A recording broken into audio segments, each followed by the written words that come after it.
Okay, let's take a look. It says to solve on the whiteboard, show your work, and check your answer.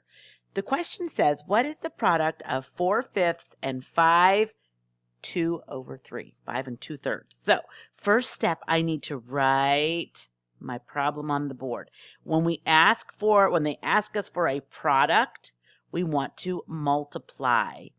And while I'm writing this out, I'm noticing that I have a mixed number.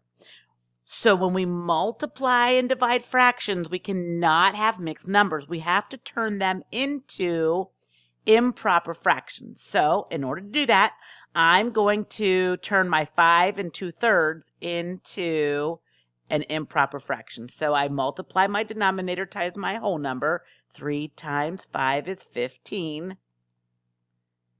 And then I add my numerator. 15 plus 2 is 17/3. So let me rewrite my whole problem now. 4/5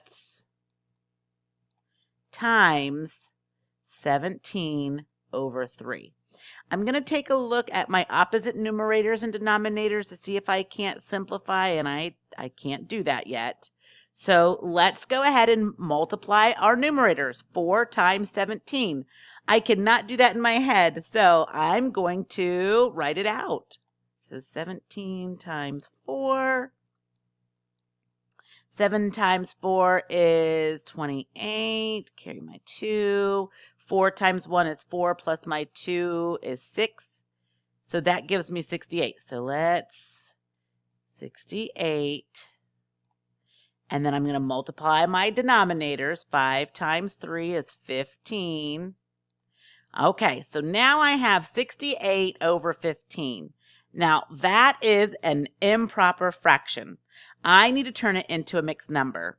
And so I'm going to think, how many times can 15 go into 68? Well, let's see here.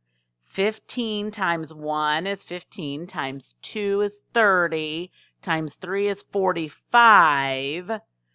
45 times 4 is 60. Ooh, that's going to work.